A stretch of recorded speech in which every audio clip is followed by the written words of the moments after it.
So good evening. Good evening. I'm here this evening with the children of Abraham of the Southern Tier. The children of Abraham are represented tonight by Rabbi Barbara Goldman Wartell from the Temple Concord Temple here in Binghamton, New York. Rabbi Barbara is also a member of the Broome County Tioga NAACP. Welcome, Rabbi Barbara. We're also here tonight with trustee of the Islam Organization of the Southern Tier, Edosham Siddiqui. Welcome, Mr. Siddiqui. Thank you. And thank you for joining us. And we're also here with a person I'm sure most of you know and needs little introduction, Father Tim Tiger of St. Francis Catholic Church here in Binghamton. And welcome, Father. Well, nice to see you, Larry. Nice to see you always. I'm honored here tonight with these local faith leaders to talk about a broad range of subjects that I'm hoping we will address, and they get a chance to share a part of themselves and what they're doing in their amazing lives. We're honored to have you here tonight, and I want to start off this conversation that we're going to have with a little bit of statistics for you, right? And by the way, we had a person who was from a black pastor who was from a local church who was unable to make it tonight, and due to the fact that a conflict came up. So if you're wondering why we do not have a representative from a Christian black church here, which we wanted to bring in and give their opinion, is because that person canceled. But I'm sure that these guests will more than make up for that conversation that pastor is missing. So in the 2016 election, most weekly churchgoers backed Trump over Clinton 56% to 40%. Those who said they attended religious services sporadically, and that's from one time a month to one time a year, were very closely divided. But those who did not attend services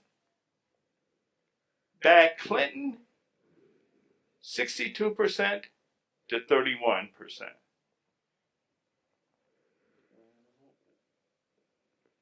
Where is the church losing the message that is normally preached about caring for your fellow man?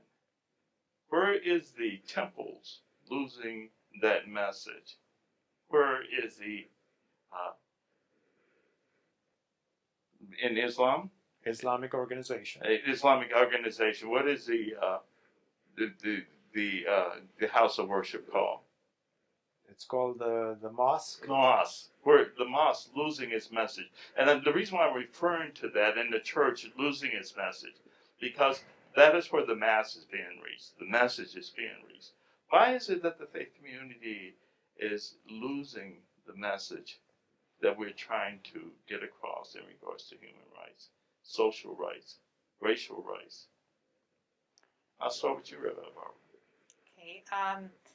My understanding that in the Jewish vote, the vote was much more towards Hillary Clinton than towards President Trump. 71% for Clinton, 24% for Trump. Yes, so what you're asking about with attendance at services and all of that may not apply the same in the Jewish community as it may in other parts of the community, because as Jews, I think, being a minority, and I think staying true to our message of our understanding of caring for the stranger, not standing by while our neighbor bleeds, and many other things, the responsibility for one another and the social responsibility is very strong.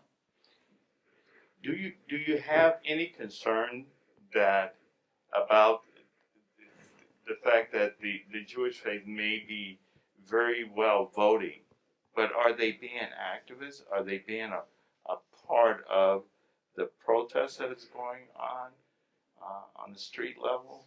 Well, I couldn't be at the more recent protests because I've been physically distancing, and so when you're isolating, it's very frustrating to not be able to be out on the street. But there have been, over the last number of years, there's been a large number of people that I see from the Jewish community who have been out on the streets in many of the marches and involved with many of these issues. It's not the whole community. We are a community that is diverse as well. There are people who have different political beliefs and have different things that are the primary reason why they vote the way they do. And so different ones of us have different priorities for our voting. If we vote by social conscience about our concern for all people in this country, that's what informs my voting. Then I think that the statistics will speak for themselves on that. But there are people who see things differently, and we worship and we pray together. We celebrate our holidays together, even if we don't see the same way on politics and other matters sometimes. So, Mr. Siddiqui, like Rabbi Barbara, the Islamic community votes overwhelmingly Democratic in this country, and the statistics I have, and I'm not certain if these are absolutely correct, was that 62% of Muslims voted. I'm sorry. 15% of Muslims voted for Trump. So the remainder of them voted Democrat. It seems. But one of the things about the Islamic community is that you have the highest number of young people of any faith in the nation. Is that one of the reasons you think that they are voting, or has that been a historic thing that they're voting for the Democratic Party and more progressive politics? I don't think it's been historic, but I would say that recently, I go back maybe the last 20 years, it has tilted that way.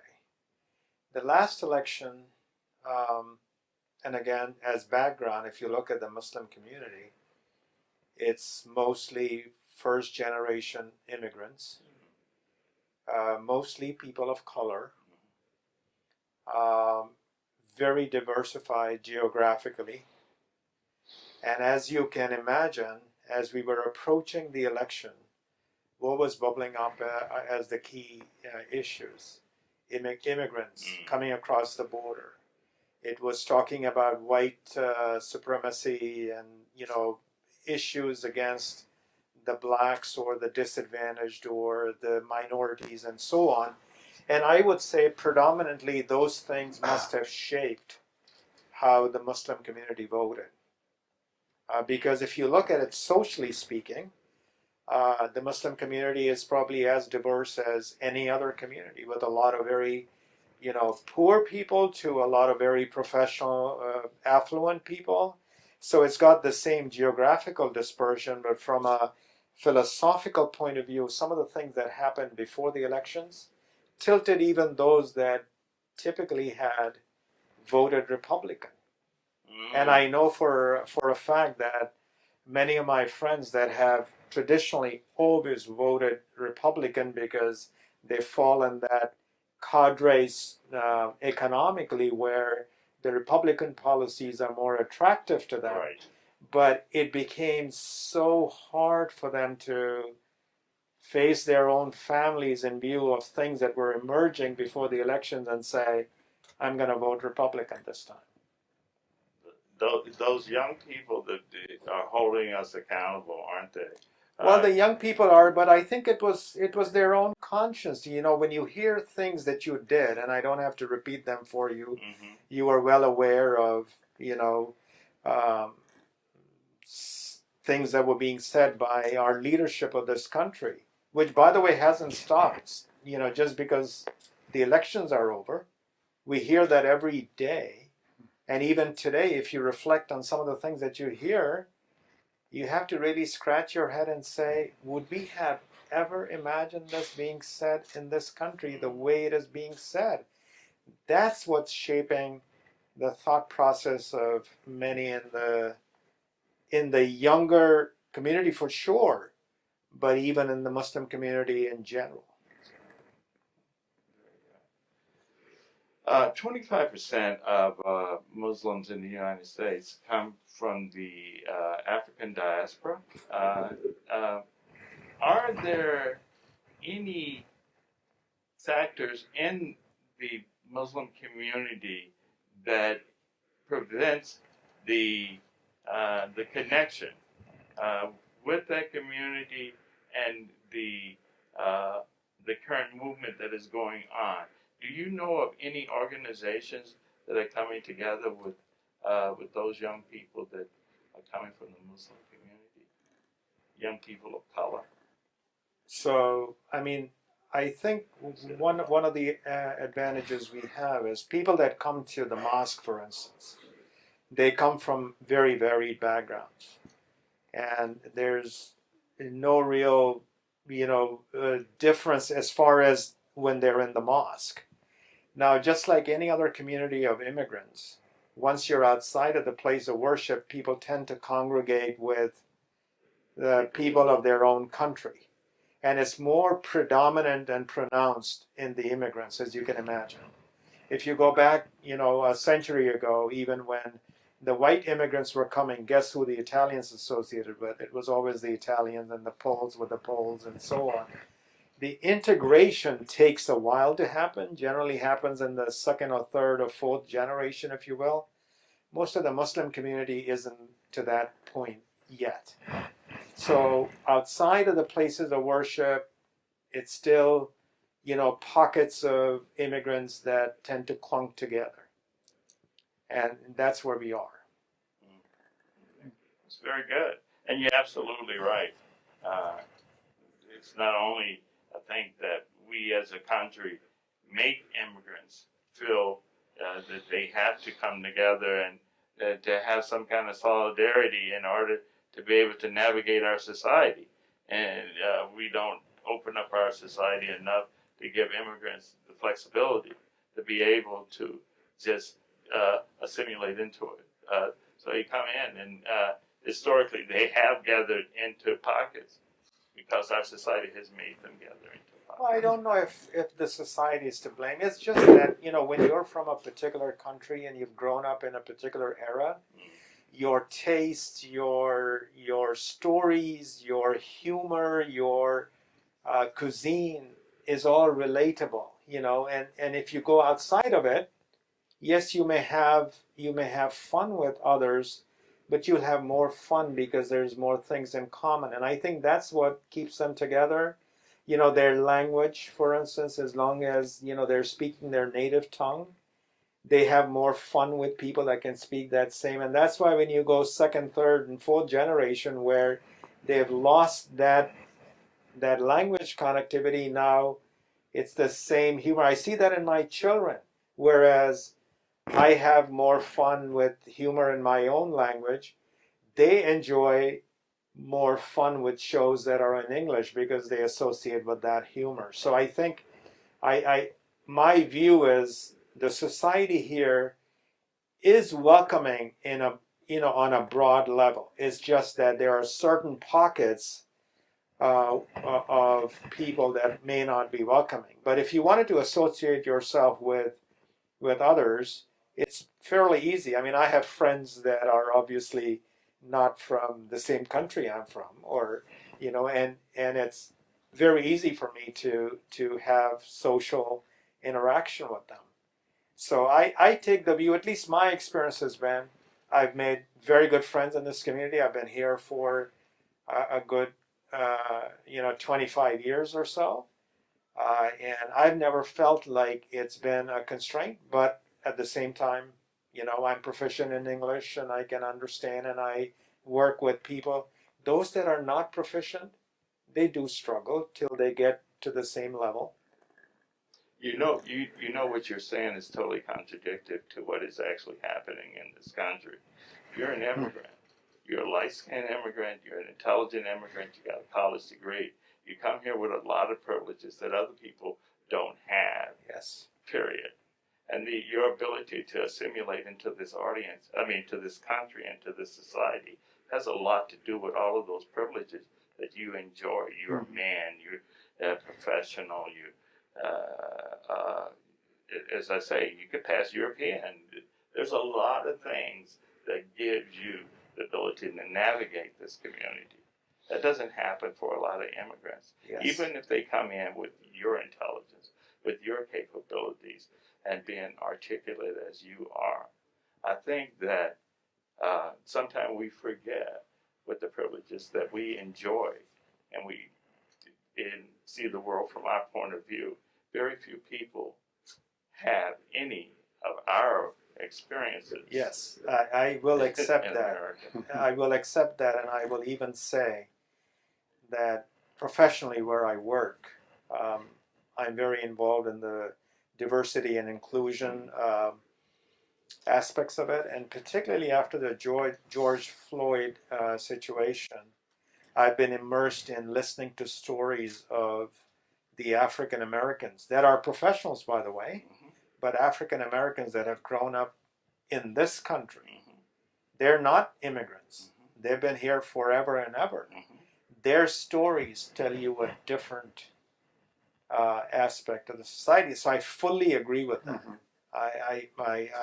I'm not trying to contradict or belittle the struggles of people of color, whether they're immigrants or not immigrants. Oh, I don't think you are. Your experience is your But truth. yes, but what I'm trying to share is that at a certain cadre of people that come over as immigrants, they're very successful here. Look at the CEOs of all our major corporations right now. I totally agree. They're predominantly, immigrants, right? Yeah. All the way from Elon Musk to Sundar Pichai and all of those. So some cadre of immigrants are doing well, and yet the indigenous people of color, their struggles haven't ended. That's where the disparity is. Well, yeah, we're doing quite well too. But nowhere is. When you look at the black community, you hear only about the bad things in the black community. We have more people in college than we ever had. There are a lot of things going on in the black community. We have more business owners. We're the number one group to open up new businesses, black women, political power. But those are struggles that we had to fight for. And in fighting for those struggles, we also fought for immigrant struggles. My question, the reason I was asking that, is because what happens a lot of times with immigrants is that they come to this country and they look at how wonderful this country is, but they don't look at the history of this country and the rights that they enjoy are rights that people here fought for them to have those rights. That this country didn't automatically say, you wonderful immigrants, come here and do this. No, someone fought for those rights that you are currently enjoying here today. And while you're thanking America for how wonderful it is, you forget the people who helped fight for those rights and help get you those rights. And the reason why you're enjoying those beautiful things that you call America isn't because you came here articulate, you came here being intelligent. It's because someone fought for those. And I think that is one of the things that gets lost in the immigrant message. But I totally agree with you, and thank you for sharing your opinion with me. And by the way, on that topic, even if you talk to some of the Italians that were early immigrants here, or Polish that were early immigrants here, they had a huge struggle. That's why, one of my colleagues, especially the Irish, the only jobs they could get were either in the police force or in the fire department, because nobody else wanted to take those jobs. So there have been struggles. I just want us to recognize that some even white immigrants that have come here have also struggled. That's my only point. And I'm not saying that it's proportionate. I know that as a black immigrant, you face hugely steeper struggles. I mean, the article that Rabbi circulated today is testimony to that, where East African immigrants that come here who are also of a different religious background are discriminated against more so than you and I would be. But we're acknowledging that discrimination is a lot different than racism. Yes. And that racism is what we're facing in this country. And racism is what we're fighting in this country. White immigrants never had to fight racism in this country. White immigrants, regardless of where they came from, regardless if they were Irish or not, never had to go to Congress and petition for their rights in this country. Right. White immigrants never had to march in the streets and die with bullets and police dogs in this country. So while I will sympathize with white immigrants, and I think that we can all sympathize with the Irish, I would not even come close to comparing Irish immigrants to black people in this country. That's true. Oh. Absolutely true. The article that he mentioned was about blacks from Africa who are filling in where there used to be Mexicans and other migrants working who are also Muslim. So they have two things that they are struggling with in these areas that are not accustomed to treating either Muslims or people who are black well. And so it was the double of the two coming together, being black and being Muslim. Which is, I have a number of black friends who are Muslim. That is a barrier that is unbelievable for some of them. It's an obstacle that, particularly with women who are in traditional dress, the barriers that they face are just unbelievable in this country. But I would agree with you that Muslim immigrants are, in general, what you just shared to me about the Pew report about people's beliefs or thoughts about Muslim immigrants. That's unbelievable. Yes. That's unbelievable. This is for your listeners here. This is a Pew report that is part of the article that Rabbi Barbara sent today, and what it talks about is people's feelings about other religious denominations, if you will, and where the average American views the Muslims to be even lower than atheists, even though we're part of the same Abrahamic religion, and from our perspective, we're closest to the Jews and the Christians, and yet the average American views us as being even lower than the atheist, which is just contradictory to everything that I would have imagined. So do you tell them what the children of Abraham is? Yes. So the children of Abraham came together, about 15 years ago, and I think it was the imam of the Islamic organization, Rabbi Barbara.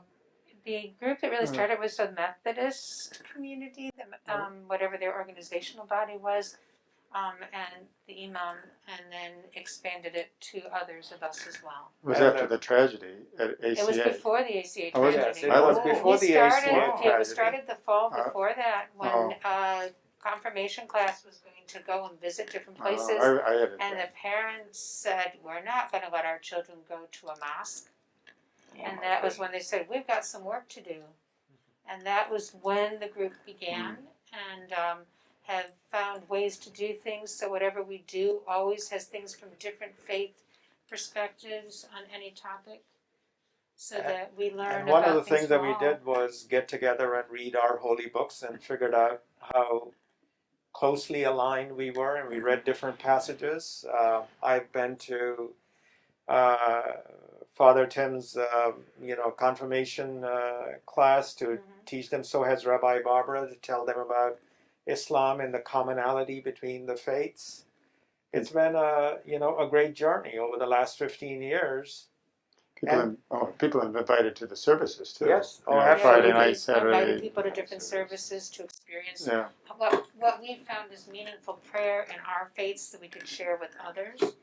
So this is all in ways of respecting that you can have different beliefs and different understandings, but we are the richer when we learn about one another.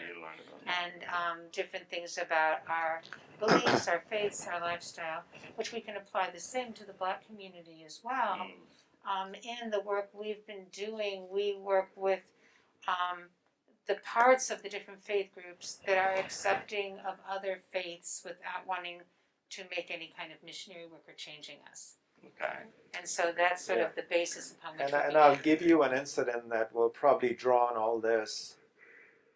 About 5 or 6 years ago, there was these white supremacist group from Texas that were going to drive all the way up to New York, to Hancock, where there is a little enclave of African American Muslims. I know that group well. And they're, just ordinary citizens living in this enclave, Yeah. and then this white supremacists Yes. were going to bike up there and supposedly harm them. And because of our Children of Abraham thing here, we decided to go stand in front of Hancock to deter anything bad happening. This would have never happened. And the fortunate or the beauty of all that is that they were more white non-Muslims that were standing there to make sure that the Hancock guys didn't get hurt. And these guys turned around and went back, and the leader got arrested as a result of that. So some of these things that have happened because of our interaction has been very meaningful and very profound, I think. I think you all would make Abraham's sons very proud. Yes. And speaking of a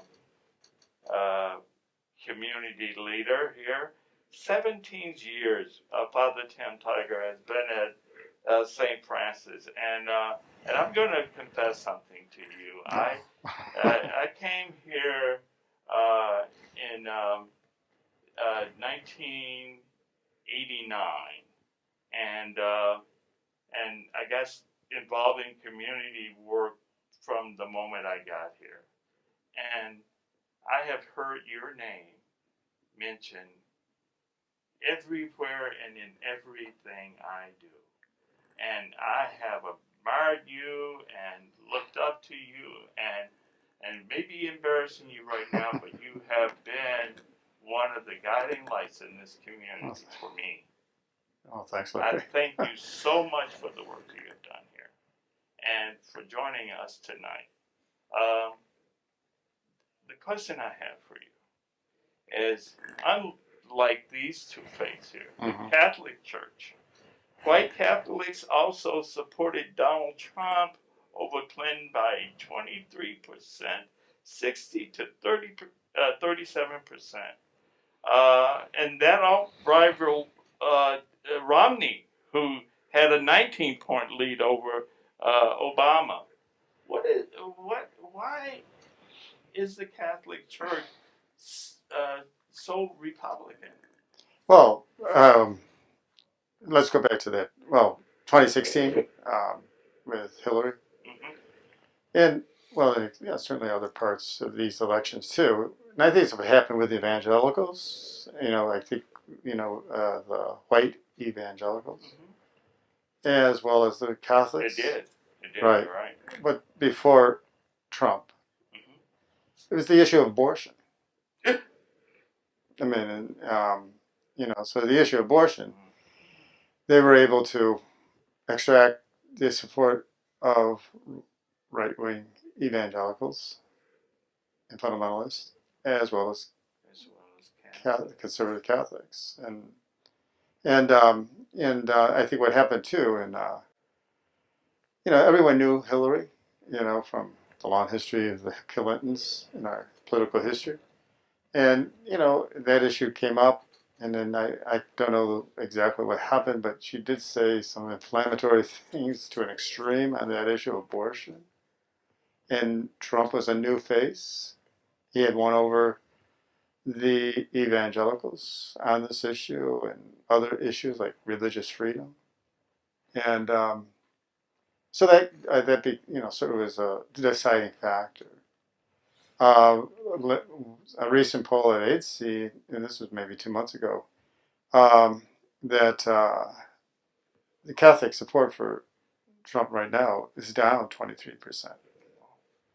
So I think, and I know factor in Biden now, who's presumed the nominee here for the Democrats, is a Catholic. So He's a Catholic. oh yeah, I did. Very active. What? I did not know that. Oh, he's very active. Well, And he's not afraid to talk about or he's practices his faith, and times you see him with the rosary. You know what I mean? So he's he's not a in name only, but he's active. So I think that might certainly factor into the decisions of this coming out election year. But I think also another issue we were touching on here in conversation was the whole issue of immigration. And I think there's any issue that's who has been a powerful voice for immigration has been Pope Francis. And he certainly has this on the radar all the time, and brings it up all the time, and is really on the forefront of that. And I think what we have seen happen over the 4 years with immigration, and it has been a tragedy. It is. And it certainly is. I think Francis said something like, we should be building building walls, not borders. Yeah. And so I think this is going to be different this year. But I can't trust. I can't think where people are going. Yeah. I mean, what happened this fall? There was a situation where, which I caught my attention before the COVID. There was going to be a rally in I think out in Midwest Milwaukee, Catholics for Trump, and then that got suspended. But then there was a phone call that took place in the spring with Cardinal Dolan and other leadership people in the church, and then about 600 others. They were used, from what I heard, but they also, fell into this trap. But also and Cardinal Dolan got a lot of pushback from people after they heard this, and so I think there's, I would say your Catholics are on the ground are different from the leadership. So I think there's this other issues. Catholics not all Catholics vote on one issue, and there are other issues. With this COVID has brought out, and with the whole sense of racial justice, and the sin of racism has very much been in the forefront. So I think that's going to factor in a lot too on people's decision when they go to the voting booth this year. Different from 4 years ago. And we haven't had a Catholic president since Kennedy. Is that right? Since Kennedy. This is going to be. This just got a little bit more interesting. Mm-hmm. Very good. Yeah. So I hadn't thought about that. Mm-hmm. And abortion definitely would be the issue for voting Republican if you were going to, would be the abortion issue. Yeah, but I think Trump has used that issue to his benefit. I mean, he was never anti-abortion until he was decided to run for it. Right. And so he all of a sudden is a big I'm going to say anti-abortion. He's not pro-life. There's a big difference. He's anti-abortion. He's anti-abortion. Other life issues, he is not. Death penalty, poverty, war, I mean, and these amazing opportunities. Right. Whatever he can, the latest thing, it's unbelievable. So I have a general question for all three of you. Martin Luther King Jr. once said that riots are the language of the unheard. What do you think about the riots and the destruction that is taking place at some of these protests? And I want to highlight the fact that we know it's not all protests. We know it's been exaggerated in some places and being highlighted in others. But what do you think about the fact that there are people out there that are protesting with property destruction and other issues like that? What do you think about rioting and protesting in general? I hope people listened to John Lewis's funeral last week. Yes. I hope they listen, because I thought it was a whole education, on nonviolence, and the whole nonviolent issue and nonviolent approach to this. I mean, talk about somebody who gave his life, put his life on the line with John Lewis, and then the others that were with him over the course of 50 plus years, but all advocating nonviolence. And I think that's in Martin Luther King Jr. one, that was his dimension, coming to the issues. I think the violence, I'm prefer not the violence, definitely. But people get angry. Do you think we're capable of having a nonviolent protest of this size in America today? A lot of people are egging it on, and I know instigating a lot of things. But the reason Martin Luther King went with nonviolence, Father, is because there was really no other choice. Right. Really. I mean, realistically, let's be honest. Mm-hmm. That grabbing arms and doing what young people are doing today would have been unheard of then. Plus, there was only black people out there, and there had been bodies in the street. There was no other choice. That was the logical way to go at that time. A lot of young people are saying this is not that time. I had the opportunity to tour the area it was a few years ago now, in Baltimore, where after the riots there, or the uprising, there were a great many murals there. So I was in Baltimore with the Women's Rabbinic Networks. It was all women rabbis from the Reform movement.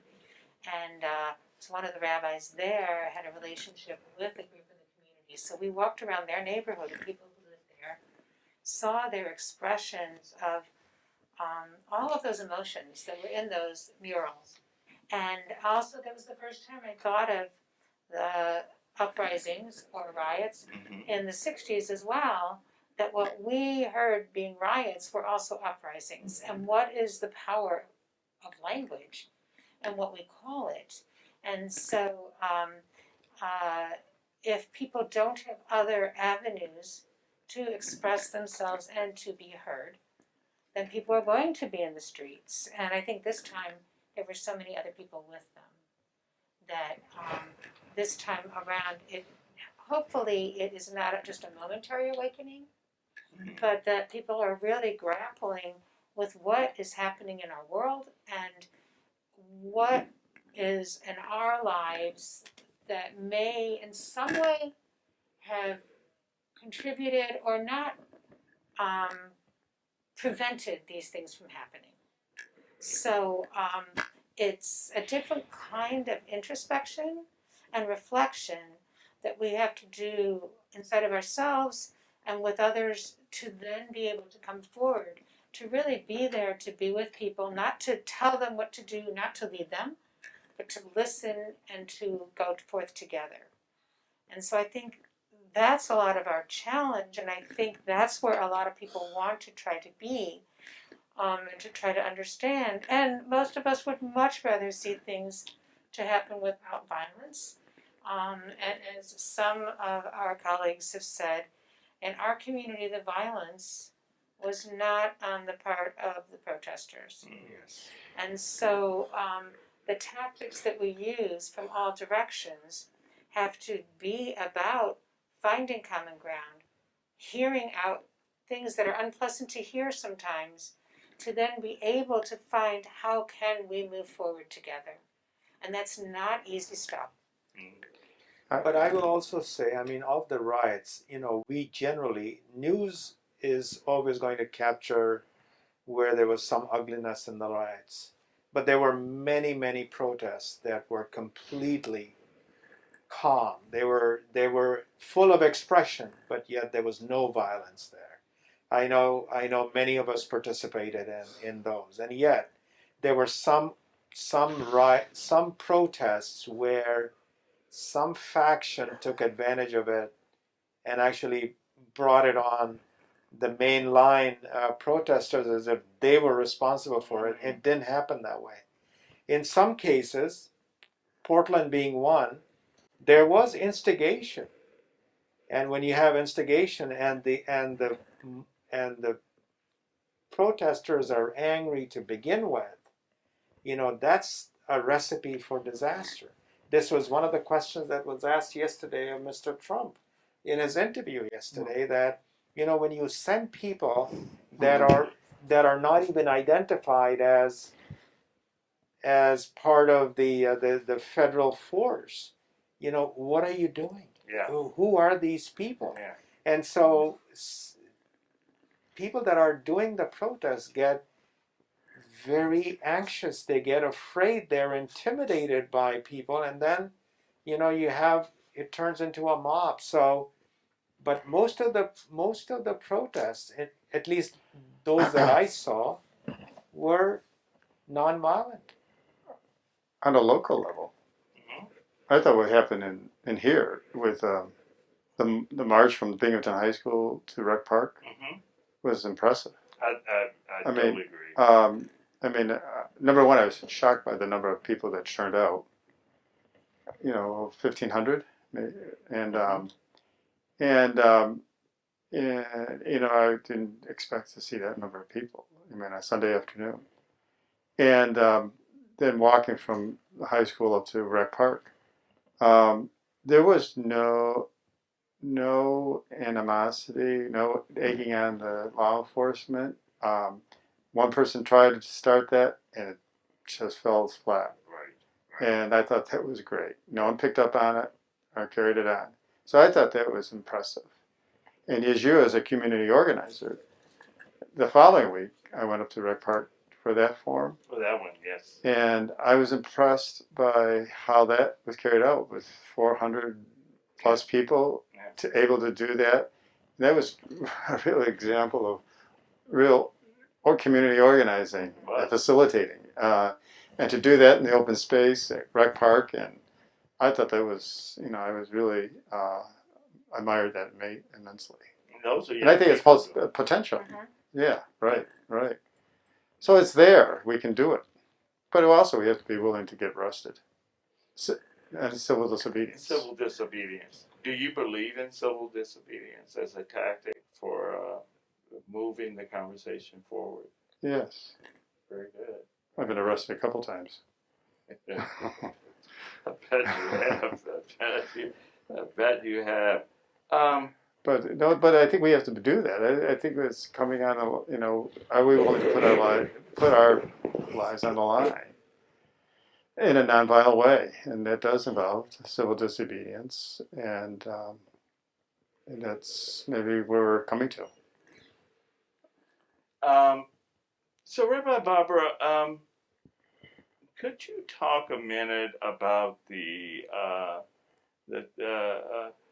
Trua is a social justice organization of rabbis, and they issued a statement on May 27th after the first night of protests in Minnesota. This week, the divine image is diminished as we mourn the death of George Floyd at the hands of the Minnesota police. This is yet one more tragic example of the racist violence too often perpetrated by the police. who are charged with protecting all of us, not only some of us. We again face the reality that people of color in our country live in fear that encounters with law enforcement will result in serious injury or death. We say once again, Black Lives Matter, and we commit to creating a country that lives by that statement. That's a powerful statement, and they issued that back in May 27th. And right on top of this, can you talk a little bit about the social justice movement within your faith? There are a number of very strong social justice organizations working together, some a little bit differently. True All Rabbis for Human Rights of North America is one. The Religious Action Center of the Reform Movement, which is in Washington, D.C., is another leader, and there are others as well. So, but we work together on many of these things. I am hesitant to say everything is the fault of the police, because I think we have to look at the whole system that we have developed in this country, and the police are sort of the flashpoint. But if we have a justice system that does not allow them to be held accountable within our system, then it's not only about who the people are who are law enforcement officers, but we have to look at the whole system in so many areas as to why we have so much inequity and why we have racism and other things happening. So while what we saw was horrible, and the desecration of a life, and we have a lot of text talking about the importance of breath and breathing, and the word ruach is for spirit, and it's also for the throat, and it's for breath. And so when you have not only George Floyd, but others, that their last words were, "I can't breathe," repeatedly, it tears at all of us, or it should be tearing at all of us. So this idea that we all have a right to our lives and to be treated with respect and dignity, and when that does not happen, and it pains me greatly that what happens in my sense, that if I have a problem, I can ask a police officer to help me, and so many other people cannot, and it could be a death sentence. I think that is so problematic and so difficult, and it shouldn't be. And it's not saying all one group of people are bad and all one group of people are good, but we don't give people that benefit of the doubt and that chance to be people. We judge so quickly that we dehumanize, and I think it goes both ways at this point, because there have been so many problems for so long. And in some places, I think work is being done to try to build bridges again between law enforcement and city officials or whatever else, and the Black community or other communities that have been so disenfranchised. And along with the Black community, I think with the long history of it too, we have to talk about Native Americans as well, or the first Americans, whatever the term is you want to use, because while the oppression of Blacks goes back to 1619, what has happened to indigenous people in this country goes back from when people from Europe first landed here. And it also, the piece that most of our ancestors might not have been here then, is only somewhat relevant. Because the reality is, whenever we came, we inherited some of this history, legacy, pride, shame, all of it. And so it's a lot to unpack. It's a lot to, I think, reconfigure in some way for saying we have to acknowledge and then look at what can we do in the future. Because the things that have happened, and why isn't it happening with indigenous people in all of our cities? Because we shift them away and put them in places with no services.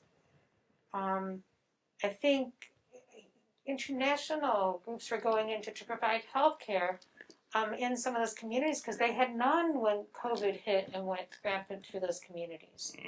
So I think we have responsibilities and obligations to look at how can things be different as we move forward for all of us here and not just for some.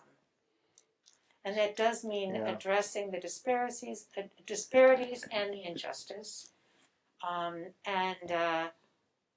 coming together as best as we can come together, I think, to try to work on these things together, which is, I think, what you saw in Rec Park on that second week with those groups, and many people are committed to that. When people were painting the Black Lives Matter on the road, it was also a group of people of color and people who were not of color, and feeling that that was an important thing that we needed to stay together.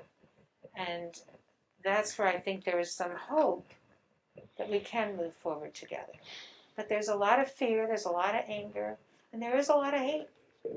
Yeah. All the way around.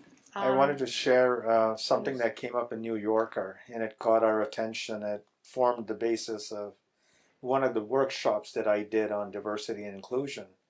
And New Yorker wrote, "The video of George Floyd's death is horrific, but not surprising. It's terrible, but not unusual, depicting a kind of incident that is periodically enacted in the United States." When I talk to my African American colleagues and the incidents that you hear about them being stopped on the highway for no apparent reason and getting searched, it's something that has become acceptable. I mean, you and I drive by and see those black cars, car stopped with an African American driver and family on the side of the road, and their car is being searched because they're not given the benefit of doubt that there may be nothing in it. That's the dialogue we need to have between our law enforcement people and otherwise. The Muslim community felt that terribly after the 9/11 incident, where there were sections of Muslim communities living in Brooklyn and Queens and everybody else and everywhere else that were infiltrated by quote unquote informants. Those informants had an axe to grind or a benefit to happen, and many innocent people got incarcerated because somebody trapped them or got them or misinformed on them and so on. And yet you feel that going on all the time against what I call the people of color here. Okay. You know, also just with this whole the George Floyd, and I don't want to lose this because I just think it's ironic. There's so much happening in this history of our time. You know, it's transformative. I think that day too, what still disturbs me and has got it. And Barbara and I talked about it is what happened in Central Park with Amy Cooper. I mean, she's the voice of the white people, and I think what happened there just so it just shows the white privilege we have, and she's there. I see her as that voice and as that symbol. It's just ironic. It was the same day as George Floyd. Yeah. I mean, here, he's having taken his breath out, and she's raising her breath. There's an African American man in hysterics. She is to the 911, and she knew what she was doing. And but I just think that's a contrast of realities of our country, our society now. Those incidents happen at the same time. You're absolutely right about that. I want to address a couple of things. First, Reverend Barbara, that when you spoke about that African Americans have been going through this since 1619. That's true, African Americans have, but slavery started before 1619, and so there were people of the African diaspora that history goes back and further back than 1619 that was when slaves were brought here. There were already black people here. Mhm. That's when slaves were brought here. And I think a lot of people forget that. They think that black people came here in America in 1619, and that's not the case. Black people were here in 1619. The slaves were brought here. African slaves were brought here in 1619. And the relationship between African Americans and the police is a very complicated relationship. The slave patrols in the South and the black patrols of the South evolved in the South and the Midwest to be modern day police departments. I do work with police departments. I'm doing some work right now with one of them, and one of the things that they have to look at is their history with the black community, and it is a different history than they have with the vast majority of America, but particularly with white America. John Lewis going over the Pettus Bridge there. When he came across over the Pettus Bridge, he ran into police who beat him with clubs and put dogs on him and hosed him. When my parents were protesting in the South against segregation, it was the police who enforced those rights. When we would go to counters and try to integrate them, it was police that they called to come in there to drag us out and to beat us and to hold us. The relationship that black people have with the police is entirely different than any other group of people have with the police. And while I can sympathize with the police and a lot of things that they go through, they need to accept that history, and they need to accept how that history has formed and shaped black people's view of the police and how the police interact with their community. You don't forget that history. I was taught about that when I was a kid. I was given a perception of the police that my mother had a perception of that was given by her father. It goes all the way back to slavery. And the relationship between white authority that evolved to become the police department that we have today. And that is a historical relationship with racism. It is I not just think the judicial system has been a contributing factor all the way along. When if anyone was supposed to be brought to trial for anything against a black person in the South or many places in this country, or if there was an accusation made, that it's not only the law enforcement, it was also the whole judicial system that supports it, that has supported it. And that's why I was saying it's not just about the police. We have to look at the whole system as to why are only some held accountable and others aren't. I totally agree. And if we don't look at that as well, we are scapegoating and not digging beneath the surface enough to really look at how do we address this systemically in a major way. And you're absolutely right. It's the whole system from arrest to execution. Mm-hmm. Not from arrest to incarceration. From arrest to institution. And I shouldn't say that either. From arrest to exoneration. Because the number one group in America that has been exonerated of crimes are African Americans. And I didn't know that till a white lady just told me that the other day, 2 weeks ago, and I said, I don't know if that's true. And she said, well, look it up, Larry. And But I I did. would say it's even before arrest. It's intimidation to the end. Because that intimidation is something people live with every day. They may not get arrested, but they're intimidated by the police. And that's the history.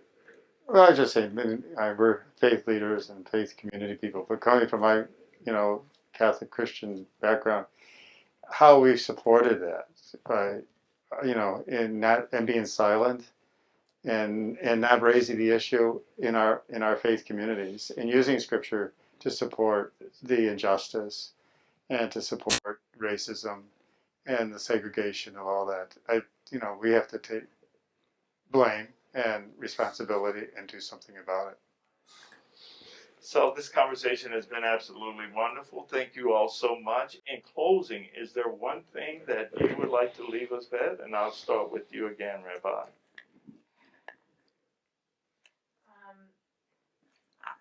very quickly, I want to mention another subgroup that I think has been terribly, been murdered, and that is transgender Black people. Yes. And the statistics are horrible, Yes, it is. and it keeps happening. And while it might be a group that might be marginalized within many parts of the faith community, they are human beings, as is everyone else. And as we move forward, I think we have to look at how all people are treated. Yes. And we need to look at how we within our faith communities are welcoming to people of all different ethnic backgrounds, complexions, all the rest of it, and how we work with those from other faith communities as well in that openness and learning about one another and working together to hopefully improve our world from what it is now to what it can be. Thank you. The only thing I would like to leave with is I'm hopeful that the recent incidences are starting to change the thinking of the majority of Americans. The last survey that I saw was 58% of the population could sense and feel the injustice that was happening, the racial and social injustice that was happening. So I'm hopeful that things are going to start to change for the better. I pray with you, my brother. I hope as well. Brother Sam? Thinking about it, I think we have a lot of work to do. I'm hopeful, but the work is hard. It's going to be challenging. And I feel we're at a transformative moment, I do too. and that doesn't mean things have to radically change. This can't be a Band-Aid approach, but it has to be of substance. I'll use the word radical to that extreme, because if we're going to move forward, it has to be, it's like cancer. You don't treat it, with aspirin. You go with chemo. So this is a cancer. It has to be treated with something extreme as chemo to really make the changes that we need. And we're in healing. it for the long haul. Yeah, it's not going to be over tomorrow. Yeah. And it's really for the next generation, the generation after that. Mm-hmm. Well, thank you all so much. It's been a wonderful conversation, and I hope people take time to listen to it because it's some very valuable information from some very valuable people in our community. Thank you all. Thank you, Larry. Larry. Thank you very much. Very kind.